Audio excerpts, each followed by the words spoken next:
নবী বলেন, হঠাৎ করে একটা ভয়ঙ্কর আওয়াজ আমি শুনতে পেলাম। যে আওয়াজ শুনে এক পা আমি আর আগে বাড়লাম না, আমি সঙ্গে দাঁড়িয়ে গেলাম। জিজ্ঞাসা করলাম, ও আমার বন্ধুবর, কালা মা হাদিহিল আসওয়াত, এত ভয়ঙ্কর আওয়াজটা আমি কিসের শুনতে পেলাম? এই আওয়াজ এত ভয়ঙ্কর মনে হলো, সামনে মনে হয় পাহাড় আর পাহাড় হয়ে নাই, পাহাড় হয়ে তো চূর্ণ বিচূর্ণ হয়ে গেছে। এত বড় আওয়াজটা আমি কিসের শুনতে পেলাম? আল্লাহর নবী জানতে চাইলেন আওয়াজটি কিসের। আল্লাহর নবী যখনই সে কথাটা প্রশ্ন করেছেন, নবীকে বলেন, নবী গো, আপনি জানতে চাইলেন সে আওয়াজটা কিসের? শোনেন গো নবী, এই জন্য আপনাকে নিয়ে আসা হলো। এই আওয়াজটা হলো আওয়া ও আহলিন নার, এই আওয়াজটা হলো ভয়ঙ্কর জাহান্নামের আওয়াজ। নবীজি জাহান্নামের ভিতরে আল্লাহর বান্দাদের ভয়ঙ্কর যেন শাস্তি দেওয়া হবে, এই কারণে আল্লাহর জাহান্নামে যেন এই রকমের ভীষণ আওয়াজ করছে। নবী গো, এই আওয়াজটি হলো জাহান্নামীদের কান্নার আওয়াজ। তারা কারা? আমাদের মতো মানুষ, আমাদের মতো মানুষেরাই সেখানে ওই জায়গাটাতেই যাবে। যাওয়ার জন্য রাস্তা আমরা নিজেরা তৈরি করে নিচ্ছি, কিন্তু যেই জায়গাটাতে গেলে জীবনে কোনোদিন মরণ হবে না, জীবনে কোনোদিন কষ্ট হবে না, ওই জায়গাটা কিন্তু বেশিরভাগ লোকে আমরা খোঁজ করতে পারি না। বন্ধু, সময় যদি শেষ হয়ে যায়, এক সেকেন্ড এদিক ওদিকার কোনো রকমের অবজেকশন শুনবে না। আমরা কোথায় আছি গো বন্ধু? একটু ভাবেন। সহি হাদিস বলছি, যার মধ্যে কোনো রকমের সন্দেহ নেই। আগেই আপনাদের সামনে আমি স্বীকার করেছি, যতক্ষণ আপনাদের সামনে কথা হবে প্রত্যেকটা হাদিসের শব্দের সাথে সহি সানাদে এবং হাদিস প্রমাণ দলিল সহকারে যেন আমাদের মধ্যে সন্দেহের অবকাশ না হয়। ওই জাহান্নামীদের কান্নার আওয়াজ আল্লাহ রাসূল শুনতে পেলে নবীজি দাঁড়িয়ে গেছে। কি করে আগায়? দুইজন বন্ধু ডানে বামে। নবীকে বলেন, নবী গো, ফা ইনতালাকা বি,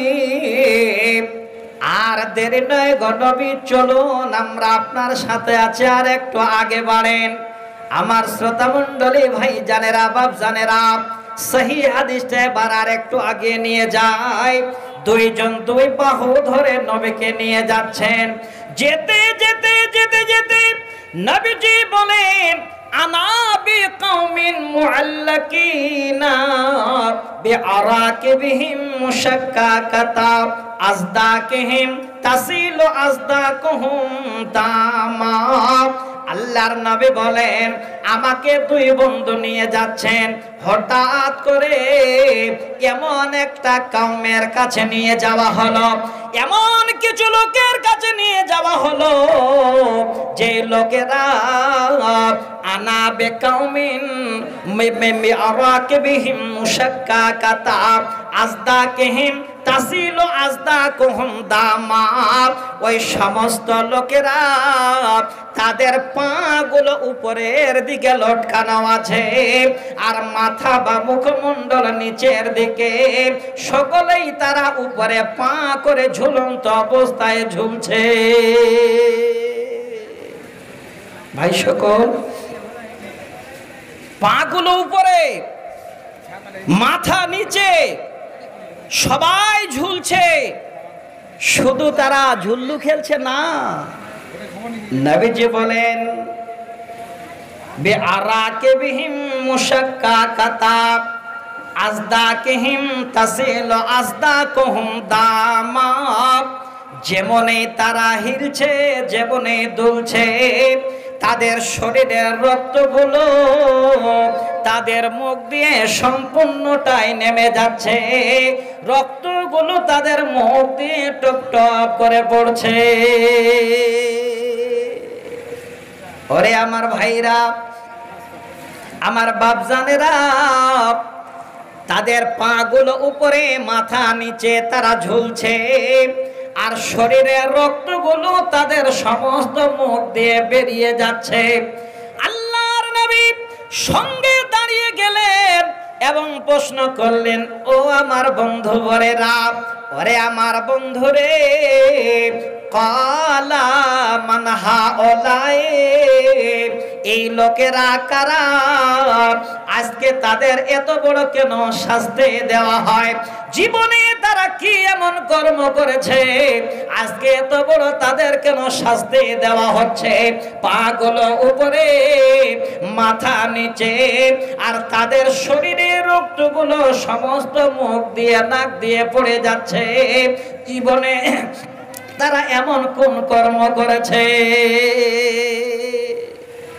নবী জানতে চাইলেন কি করেছে, কেন এত বড় আজকে তাদের এই অবস্থা? আল্লাহ রাসূলকে তখন বলছে, ওগো আল্লাহর নবী, আপনাকে নিয়ে আসার উদ্দেশ্য হলো এমন একটা সময় আসবে আপনার উম্মতের মধ্যে এই নিদর্শনগুলো সব একটা একটা করে দেখতে পাবেন। নবী গো, এই সমস্ত লোকেরা হলো হাওলা ইল্লাযীনা ইফতিরুনা কাবলা তাহিল্লাতা সাওমিহিম।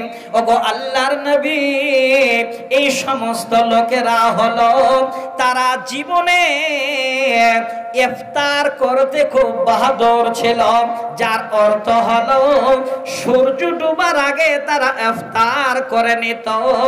আর রোজাদারেরা তারা রোজা করত, যতক্ষণ সূর্য অস্ত না যায় ততক্ষণ পর্যন্ত খাবার নিয়ে তারা বসে থাকতো। আর এই সমস্ত লোকেরা তাহিল্লাতা কওমিহিম, এই সমস্ত লোকজনেরা তারা সূর্য ডুবার আগে ইফতার করে নিত, যার অর্থ হলো রমজান মাস যখন আসতো তারা রমজান মাসের নেকি কি জিনিস জানতো না, রোজা করতো না, মানুষের সামনে গিয়ে এবার যেন তারা খায়নি খেত, তারা তামাকু টাঙ্গা খেত, তারা বিড়ি খেত, লুকিয়ে লুকিয়ে তারা খাবার খেত। এই সমস্ত লোকেরা এত বড় আজকে তাদের শাস্তি দেওয়া হয়, জীবনে তারা কোনোদিন আল্লাহর বিধান রোজা পালন করত না। বলুন আমাদের মধ্যে নেই ভাই? পাওয়া যায় না? কত আছে? আজকে আপনাদের কাছে একটা হাদিস শোনাচ্ছি আমি, যে হাদিসের ভিতরে আজকে আমার মায়েদের কলিজা ছিঁড়ে যাবে।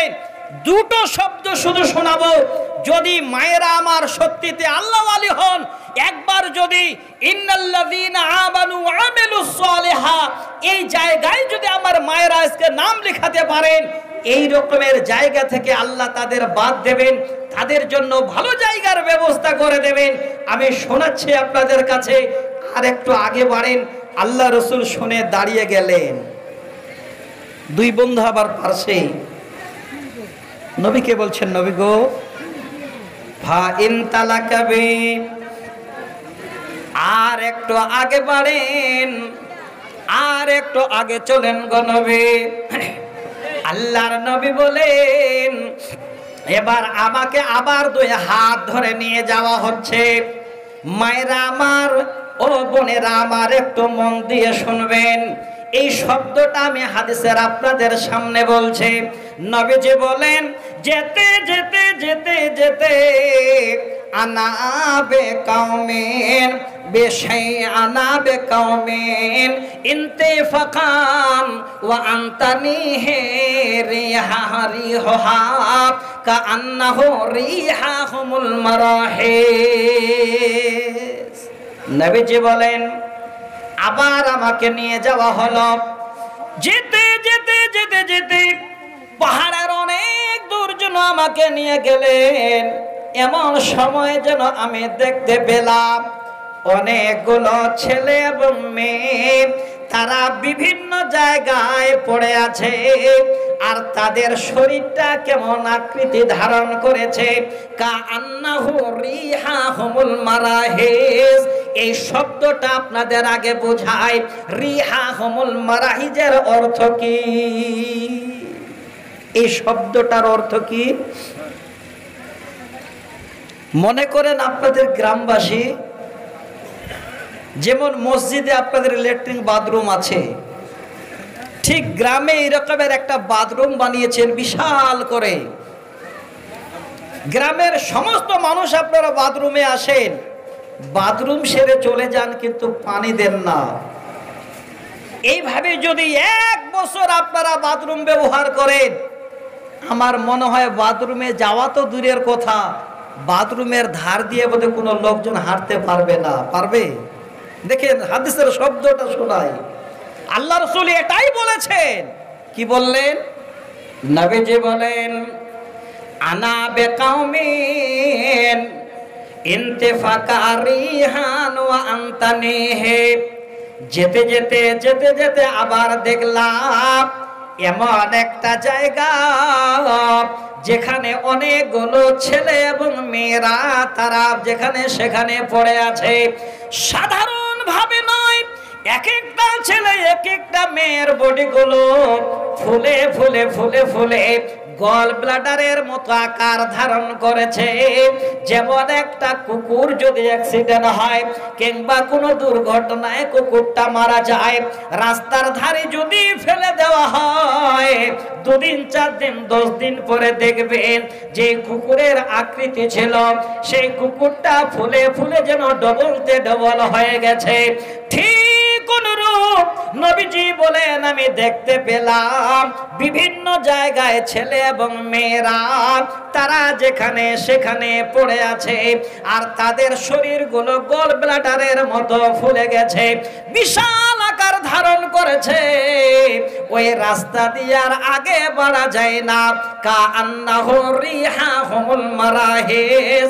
আর ওই শরীর থেকে এত বড় পচা দুর্গন্ধ বের হয়, ওই দিক দিয়ে আর যেন কোনো মতে হেঁটে যাওয়া যায় না। নবী দাঁড়িয়ে গেলেন, দাঁড়িয়ে গিয়ে বলেন ওরে আমার বন্ধুবর, ক্বালা মান হাউলাই।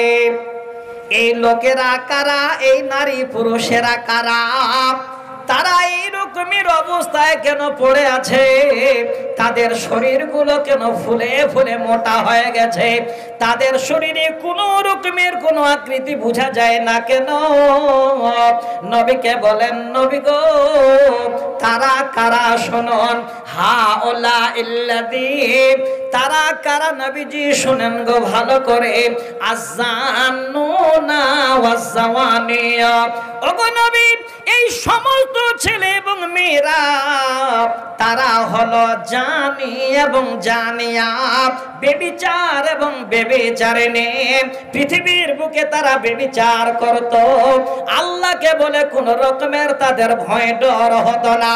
যেখানে সেখানে তারা স্কুল কলেজে পার্কে রাস্তাঘাটে তারা যেন কুকর্ম করত, খারাপ ব্যবহার করত।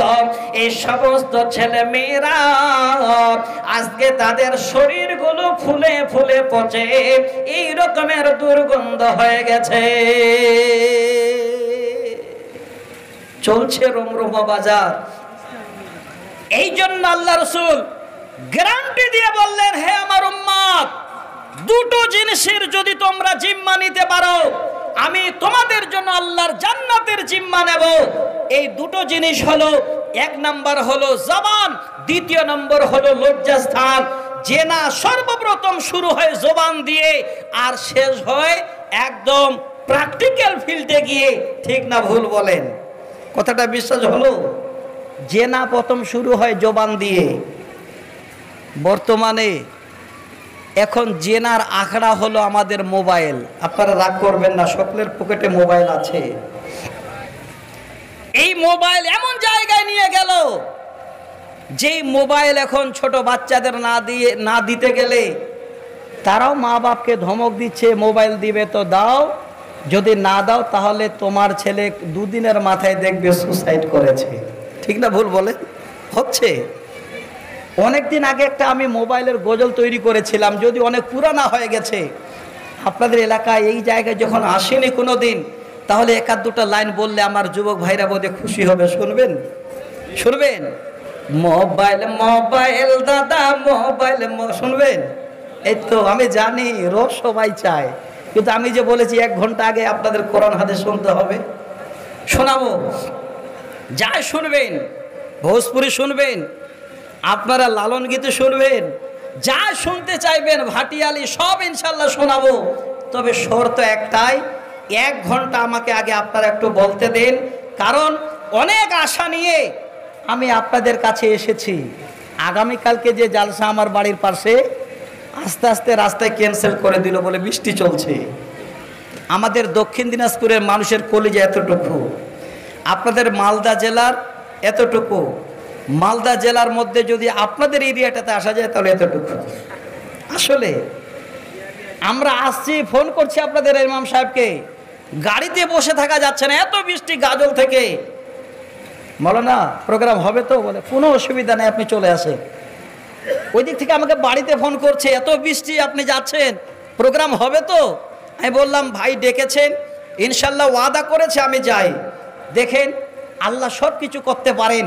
আমাদের লিখাই আছে যে আমরা আজকে বসে বসে আল্লাহর কোরআন এবং সহিহ সুন্নাহ শুনবো। এত সুন্দর সময়টাকে আল্লাহ বৃষ্টিটাকে থামিয়ে রেখেছে।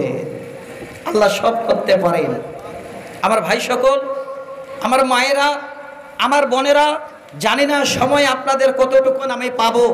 আমি আগেই বলেছিলাম নতুন মানুষ এসেছি, আমাদের কিন্তু অল্প সময়তে মন ভরে না। আসলেই বলছি, আমাকে যে সময়টা ইঙ্গিত করা গেছে, এই সময়টা না আমার মন ভরবে না আপনাদের ভরবে। যাই হোক, আমার দোস্ত, আমার বন্ধু মুনিরউদ্দিন সাহেব উনি এসে গেছেন। ইনশাল্লাহ উনিও উঠলে আপনাদের কাছে 2-2.5-3 ঘন্টা থাকবেন, অসুবিধা নেই। যদি আপনারা থাকতে পারেন তবে কমপক্ষে আমাকে 2টো হাদিস বলতে দিন। আমার মা, আমার ভাই, আমার বাপজানেরা, আমি যে শব্দটা আপনাদের শোনালাম সেই শব্দটা হলো ওই নারী পুরুষেরা সমস্ত তারা হলো জানি এবং জানিয়া, বেবিচার এবং বেবিচারিণী। আজ সতর্ক হয়ে যান যুবক ভাই, আমার যুবতী বোনেরা। যদি আজকে আপনারা এই রকমের একবার চিন্তা ভাবনা নেন যে আমরা জেনায় লিপ্ত হব, জেনে রাখেন আপনার অবস্থা এইভাবে হবে। স্বয়ং আল্লাহ রসুল নবী মুহাম্মদ রাসূলুল্লাহ সাল্লাল্লাহু আলাইহি ওয়াসাল্লাম উনি দেখে কথাগুলো নিজের জবানে বলছেন, আর রাবি উমামাতুল বাহিলি আল্লাহ রসুলের মুখে সব শুনছে। নবীজি বলছেন আর আগে বাড়তে ইচ্ছা করে না। হঠাৎ করে 2 বন্ধু হাত দুটো ধরে নিলেন। যেই জামানা বর্তমানে আমাদের কাছে, আমার মায়েরা এই শব্দটা আপনাদের বলবো, একটু সতর্ক হয়ে যাবেন। যদি আজকে এই শব্দটা শোনার পরে সতর্ক না হতে পারেন, তাহলে সহিহ বুখারীর একটা হাদিস আপনাদের কাছে নিয়ে আসবো। আম্মা জান আয়েশা সিদ্দিকা রাদিয়াল্লাহু তাআলা আনহা হাদিসের রাবী। এই হাদিসটা শুনে একটু উপলব্ধি করবেন যে সেদিন আমরা তাহলে কি অবস্থায় থাকব। নবীজি বলছেন ফা ইন তালাকাবি, আমার হাত দুটো আবার ধরে নিয়ে আবার সেই পাহাড়ের চূড়ায় আমাকে অনেক আগে নিয়ে চলে গেলে। নবীজি বলেন যেতে যেতে যেতে যেতে আনাবে নিসাইন তানহাসু সাদিয়াহুন্নাল হায়াত। ওগমা ছেলে মানুষ কথাটা বলতে যেন বড্ড কষ্ট হবে, কিন্তু হাদিসের কথা বলতে মা কোনো লজ্জাবোধ মনে করব না। শোনেন, হাদিসের শব্দটা বাংলা ভাষায় বলছি। আল্লাহ নবী বলেন আবার সেই পাহাড়ের চূড়ায় হাঁটতে হাঁটতে হাঁটতে এমন একটা জায়গায় আমাকে নিয়ে যাওয়া হলো, সামনের দিকে তাকা যায় না। সেই সমস্ত সামনের দিকে যারা পড়ে আছে, আনাবে নিসাইন তানহাসু সাদিয়াহুন্নাল হায়াত, সমস্ত মহিলারা বিভিন্ন জায়গায় তারা সেখানে পড়ে আছে। এখানে ছেলে নেই, শুধু মেয়েরা পড়ে আছে। একবার মিলান আল্লাহ রসুলের ভবিষ্যৎবাণী চলছে কি চলে না, এই জামানা আমরা পেয়েছি কিনা, আল্লাহ রসুলের হাদিসটাকে একবার মিলাই। নবীজি বলেন, ওই দৃশ্য দেখে আর আগে বাড়তে পারা গেল না, আমি যেন দাঁড়িয়ে গেলাম।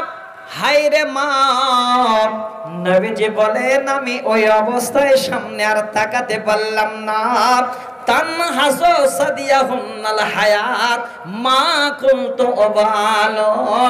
আল্লাহ নবী বলেন, ওই সমস্ত মহিলারা পড়ে আছে, তাদের শরীরে কোনো রকমের জামা কাপড় নাই। আরবি শব্দ হায়াত মানে হলো আজদাহা সাপ, অজগর সাপ, আজদাহা সাপকে বলা হয়।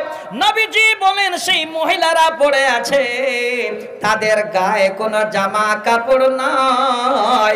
আর আজদাহা বিষাক্ত সাপগুলোকে ওই নারীদের স্তনে ছবল মারছে, আর সমস্ত মাংসগুলো কেটে কেটে নিয়ে আসছে। নবীজির সঙ্গে যেন দাঁড়িয়ে গেলেন। এই জায়গাটা আমি ছোট মুখে বলছি, তার কারণটা হলো হাদিসটার মধ্যে কোনো রকমের কিলোকাল নেই।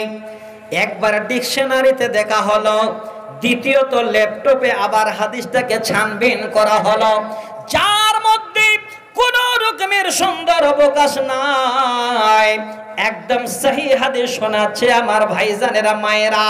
নবীজি বলেন, আমি দাঁড়িয়ে আমার বন্ধুদের প্রশ্ন করলাম, ওরে আমার বন্ধুরা, কুল কালা মান হাওলাই, এই সমস্ত নারীরা কারা?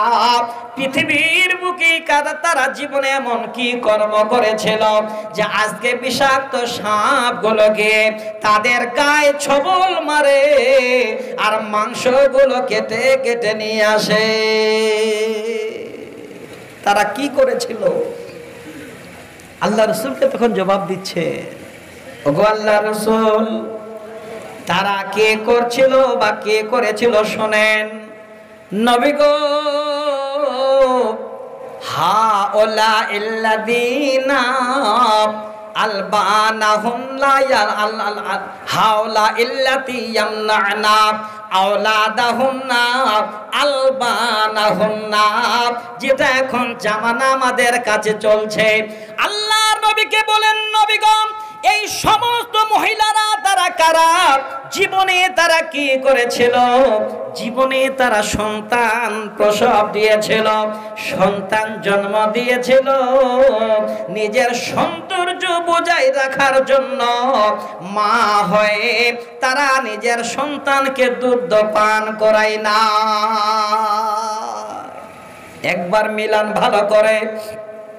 অনেক মা আমার আছেন যাদের স্বামী হলো লাখপতি, অনেক মা আছেন যাদের স্বামী হলো চাকরিজীবী, অনেক বোনেরা আছেন যাদের স্বামী হলো বিজনেসম্যান।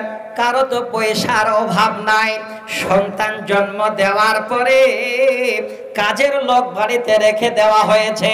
হায় রে মা, 1-1.5 মাস 2 মাস পরে ওই বাচ্চাটাকে মা যেন আর দুধ পান করায় না। বর্তমান জামানায় যেন এটা চলছে। শিক্ষিত